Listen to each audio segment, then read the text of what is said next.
Bonjour à tous et bienvenue sur la chaîne de Funnyman. Les amis, vous avez été nombreux à commenter ma dernière vidéo sur la collection et sur la revente de la collection. Déjà, je vous en remercie.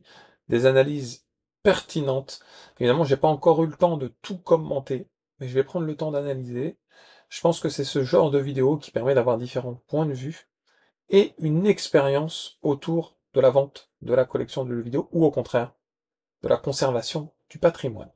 En complément à cette vidéo, aujourd'hui, on va parler d'un individu, d'un collectionneur rétro gamer passionné, qui a revendu toute sa collection de jeux vidéo, plus de 1000 jeux vidéo, et qui aujourd'hui le regrette. Il dit, c'était pas le bon moment pour tourner la page, et je voudrais évoquer un, voilà, un instant, une partie de ma dernière vidéo dans laquelle j'ai dit, lorsqu'on veut vraiment vendre, et que c'est quelque chose de réfléchi, qui, qui, qui a généré vraiment une réflexion précise, on sait que c'est le bon moment. On le sent. Moi, je vous l'ai déjà dit, j'ai pas du tout ce ressentiment. Donc, au contraire, je kiffe l'aventure.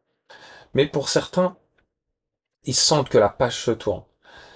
Et d'autres se précipitent, revendent et regrettent. Et là, aujourd'hui, on va évoquer le cas de Tyler Esposito, qui s'est retrouvé, vous allez voir que c'était complètement ouf son aventure. Son aventure, elle est complètement ouf.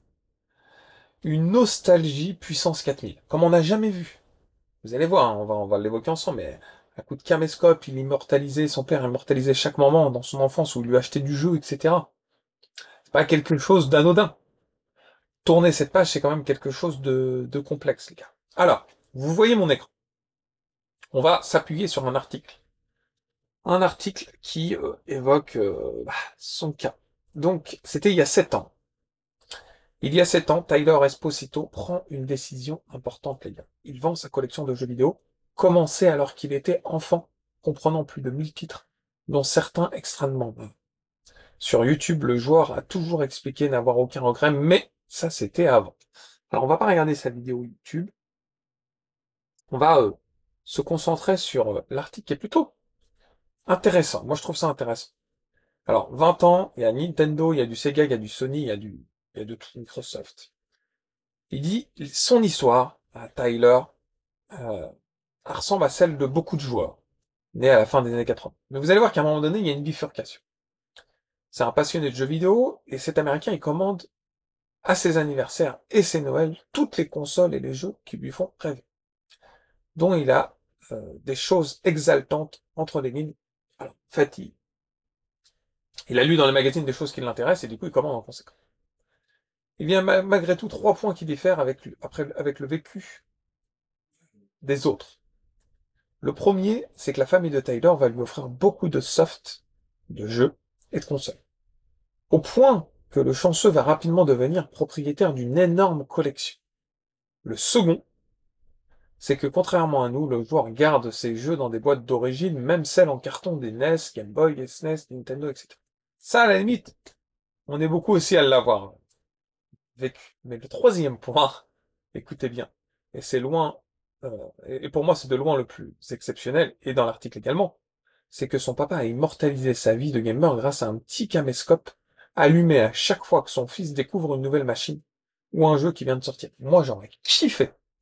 J'aurais kiffé pouvoir vivre ces moments aujourd'hui et vous les faire découvrir en vidéo. Regardez, à l'âge de, je sais pas, 8 ans, j'ai eu la Master System. Regardez-moi ça quand je l'ai découvert. Pour moi, ces moments-là, c'est une pure nostalgie. Donc lui, il avait les 3 conditions réunies. La famille qui le gâte, les jeux qui sont en boîte, état mint, etc. Et les moments immortalisés, les gars. C'est complètement ouf. Moi, j'avoue que il a revendu quand même. Et il a revendu quand même. De la fin des années 1980 jusqu'à 2017, Tyler accumule plus de 1000 jeux. Mais attention, c'est pas il accumule comme ça, c'est des jeux qu'il a pris le temps de lire dans les magazines, apprécier, etc. Il y a presque autant de minutes capturées en vidéo, où il s'émerveille devant Sonic, Castlevania, F-Zero X ou encore Resident Evil. En vidéo, on le voit s'émerveiller, c'est complètement, c'est un truc de fou. L'enfance et l'adolescence de Tyler sont donc bercées par les jeux vidéo. Son père et lui partagent cette passion dévorante pour ce qui est encore perçu comme un nouveau divertissement. Nintendo et tout le tralala. Pas de jaloux. Chaque constructeur a sa place dans le salon de Esposito. Cet amour partagé par le gaming se transforme en une véritable mode de vie, euh, comme, en tout cas ceux qui vont regarder mes vidéos, partagent. C'est-à-dire qu'on a tous ce petit quotidien. On aime tous avoir un petit meuble où on a chaque console, on allume, on rigole, on se diversifie dans notre collection et dans notre vie de gamer. Petit à petit, des rituels se créent comme des visites régulières chez Blockbuster et autres boutiques GameStop, afin de mettre la main sur d'autres comme nous. On va à Total Game, on va à République.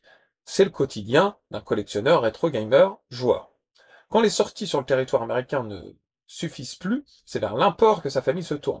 Cyberbot, Full Metal Madness, Cotton, Capcom Generation, etc. Comme nous.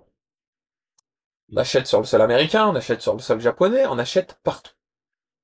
Les titres japonais plus ou moins obscurs s'invitent chez les expositeurs. Je pense que ses parents ils étaient à mort dans le gaming aussi. Hein.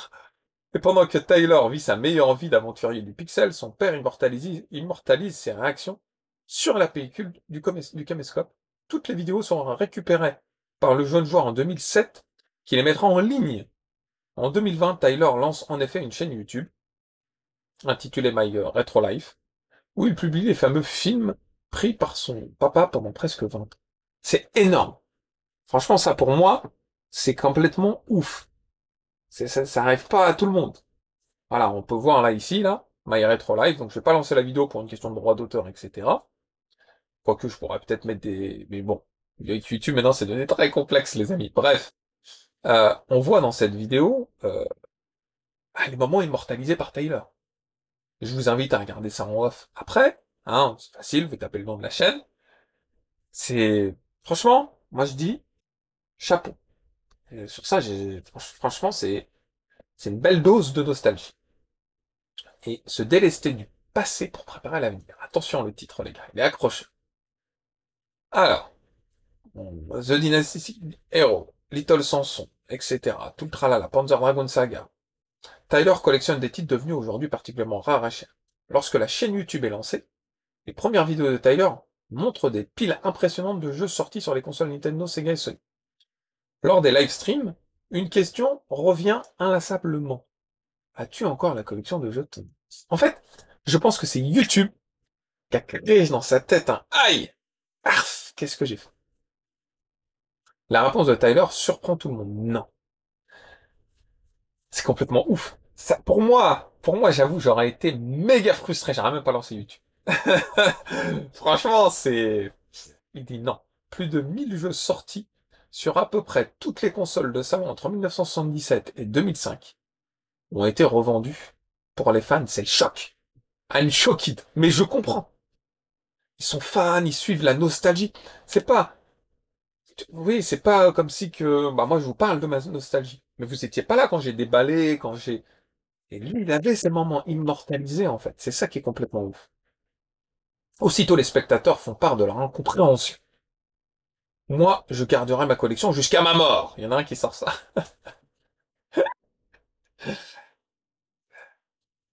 Entre deux, je n'aurais jamais pu faire ça. Un autre qui sort ça.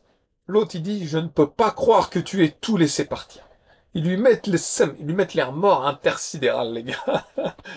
Mais c'est pas de leur faute, c'est spontané. Ils réagissent comme tout le monde en réagit. Vous voyez, ça a dû le mettre dans un état particulier. Surtout que lui, il a vécu ça pleinement toute sa vie avec des moments qui ont été immortalisés. Les spectateurs sont tellement affligés que Tyler publie une vidéo un peu plus tard expliquant les raisons de son geste. On va évoquer ça justement. Nous n'allons pas nous appesantir sur la chaîne A. Il fera bientôt l'objet d'un article qui lui sera consacré. Cependant, pour mieux comprendre les motivations de Tyler, il est important de signaler un point crucial. Le père de Tyler, lui qui l'a filmé pendant des années, celui qui l'a aidé à décoder les jeux devenus introuvables, est décédé en 2007. Et vous voyez, je pense que pour lui, ça l'a bouffé. En plus de perdre un père, Tyler perd également son compagnon de route dans la grande aventure vidéoludique, initiée depuis sa naissance. Après une longue période de deuil, où il se rapproche de la religion, Tyler estime que cette collection, aussi précieuse soit-elle, est finalement devenue un poids émotionnel trop lourd. Et là, c'est vrai que je l'évoque jamais sur ma chaîne. Le contexte religieux de la situation, le contexte aussi euh, objet par rapport au contexte spirituel, par rapport au contexte humain, c'est qu'un objet. Ce sont que des objets. Alors oui, certes, pour Taylor, c'était des objets, et son père a eu tous ces moments de partage avec lui, mais au contraire, je pense que ça a créé un double effet. L'effet effectivement nostalgique, comme beaucoup peuvent concevoir, hein, comme j'ai évoqué dans l'introduction, mais aussi l'effet que on n'est pas immortel, que tout ça, ça reste que des objets, et dans le culte religieux, tout ça, est-ce que c'est sain? Je vais pas rentrer dans ce domaine-là dans cette vidéo, évidemment, mais je retranscris simplement euh, ce que Taylor a pu ressentir et les dires de l'article.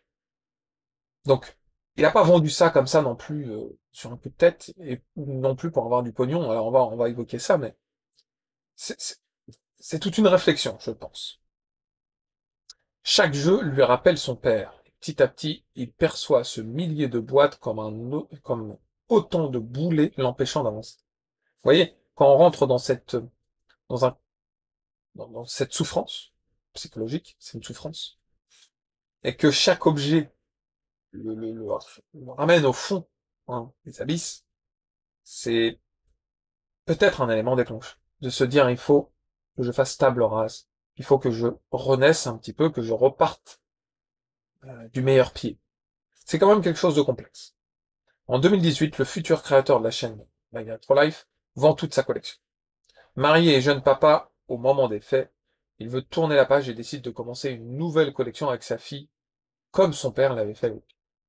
En fait, il se dit que c'est compliqué, hein. Beaucoup ont dit, bah non, moi l'objet me rappelle mon père, je le garde. Ah, c'était à mon père, etc. Mais beaucoup diront aussi que c'est qu'un objet et que j'aurais aimé plutôt passer des moments avec mon père autres, hein, et que j'aurais aimé, au lieu de passer du temps à collectionner et à jouer, passer du temps avec lui. C'est très complexe en fait ça. C'est le regret. Mais le regret, on l'a toujours. Quelle que soit la situation qu'on va vivre, on va se dire, mince, j'aurais voulu profiter plus. J'aurais voulu lui faire un câlin, j'aurais voulu faire ça, ça, ça. Et en soi, chaque personne va avoir une réaction différente. Une vraie réaction différente. Et celle de Taylor, ça a été de se dire, je balourde tout, et je repars de zéro avec ma fille. Mais peut-être sa fille, hein, ça sera peut-être un cycle qui va s'opérer, parce qu'elle aura peut-être la même réflexion, c'est compliqué, hein. Souci de timing. Il y a quand même des regrets, on va l'évoquer ensemble. Tu vas sérieusement regretter de tout avoir vendu. Peut-être pas aujourd'hui, peut-être pas demain, mais bientôt et pour le reste de ta vie. Prophétise un utilisateur via un commentaire visible sous la vidéo l'explication. Bon, c'est pas une prophétie, hein. C'est logique. Quand on vend quelque chose qu'on a construit depuis très longtemps, à un moment donné, il y a passe par le cap des regrets. Passe par ce cap, et à un moment donné, on l'a plus. Je pense que c'est quelque chose de passager, et peut-être ça revient derrière. Alors qu'il a souvent répété ne jamais avoir regretté de s'être débarrassé de tous ces jeux, Tyler est récemment revenu sur ses réclamations, sur ses déclarations. En partie, tout du moins. Non, il n'a il n'a aucun problème avec le fait d'avoir vendu les jeux qu'il possédait, mais oui, il reconnaît une effroyable erreur de timing. Bon, le joueur s'est séparé de sa collection au mauvais moment. Alors là, est-ce qu'on va parler de pognon, mec? Est-ce que ça va être, j'aurais dû vendre plus tard, j'aurais touché plus de pognon? Ou alors est-ce que c'est, j'aurais voulu faire profiter mes enfants, on va voir ça aussi. En effet, 2 ans après la vente en 2020, pendant la pandémie, le marché du rétro gaming atteint de nouvelles hauteurs. La valeur de certains jeux triple voire quadruple. Dans un article publié sur ABC, euh, PDG du magasin, donc Nick Pitelli, pardon, PDG du magasin de jeux de Game Island, reconnaît que la demande pour les jeux rétro a augmenté pendant le confinement, et que la valeur de la plupart des anciens jeux est montée de 40%, ça on le sait. Si Tyler avait attendu quelques années de plus, il aurait donc pu vendre sa collection pour une somme autrement plus importante. Et ça, c'est une pilule qu'il a du mal à avaler. J'aurais pu utiliser cet argent pour en faire beaucoup plus pour ma famille. C'est vraiment une chose que je regrette, conseille. Je pense que toutes les images que tu as de toi et de ton père, ainsi que cette chaîne, valent à celles seules plus que cette collection. Tyler répond à un utilisateur sur YouTube. Il faut reconnaître que beaucoup de joueurs donneraient sûrement tout ce qu'ils ont pour récupérer des jeux des vidéos, pardon, d'eux en train de déballer des consoles mythiques avec leur famille et de découvrir des jeux devenus cultes entre eux. Alors, euh, franchement, la fin, elle est un petit peu, on va dire, nous, on s'attendait à ce que Tyler regrette d'avoir vendu sa collection. Parce que il y a cette attache avec les sentiments qu'il a partagés avec son père, cette attache avec la nostalgie, les moments passés. Et là, on voit qu'il regrette parce qu'il a retouché plus de pognon à le vendre un peu plus tard. Mais sinon, il regrette pas le fait d'avoir vendu. Bon, est-ce qu'on peut lui jeter la pierre? Non, il a raison, il aura vendu quelques années plus tard, il aura touché plus d'argent. Et lui, s'il voit cet argent comme un moyen de soutenir sa famille, c'est une chose. Mais effectivement, je pense qu'on aurait tous kiffé partager, avoir ces moments immortalisés avec sa famille, retrouver voilà, c'est cette époque, à travers des images. Moi, j'ai très peu d'images de mon enfance. J'ai quasiment rien, j'ai quelques photos comme ça, j'avais pas de caméscope. Bah oui, c'est des choses que j'aimerais regarder, montrer avec mes enfants, regarde, quand j'étais petit, regarde. Oui, on souhaiterait tous passer par ce, ce, ce devoir de mémoire. Voilà, on peut le qualifier comme ça. Devoir de mémoire. Maintenant, lui, il se dit, je regrette pas d'avoir vendu, je regrette le timing. J'aurais dû vendre beaucoup plus tard. J'aurais été 4, 5 fois plus loti en termes de pognon. Voilà les amis, cette vidéo s'achève sur... je trouve que c'est un beau rebondissement avec ma dernière vidéo. Pour ceux qui ne l'ont pas vue, je vous invite à aller la voir. Euh, Très intéressant de voir que, bah en fait, bon, pour lui c'est quand même un truc de particulier, hein. Pas tout le monde qui le vit, mais le fait de se dire, j'ai une collection de ouf, avec lesquels j'ai partagé des moments magnifiques, qui ont été immortalisés, et derrière je revends tout, et après je regrette, on pense il aura voulu garder sa collection, non, il regrette, il a dû vendre plus tard pour plus de pognon, j'attends vos analyses avec impatience. Ça m'intéresse grandement, notamment sur cette vidéo et cet article. Ah là là, les amis. Les amis. Dans tous les cas, en tout cas, n'oubliez pas le petit pouce. Le petit pouce. Ah non, non, tu quittes pas la vidéo. Moi, j'arrête pas la vidéo. Ah, t'as pas encore mis le pouce, j'arrête pas la vidéo. On va attendre longtemps, les gars. Allez, on peut attendre 10 minutes comme ça. Bon, en tout cas, n'hésite pas à t'abonner à la chaîne. Et puis, je te dis à très vite pour de très belles aventures. Ciao, ciao.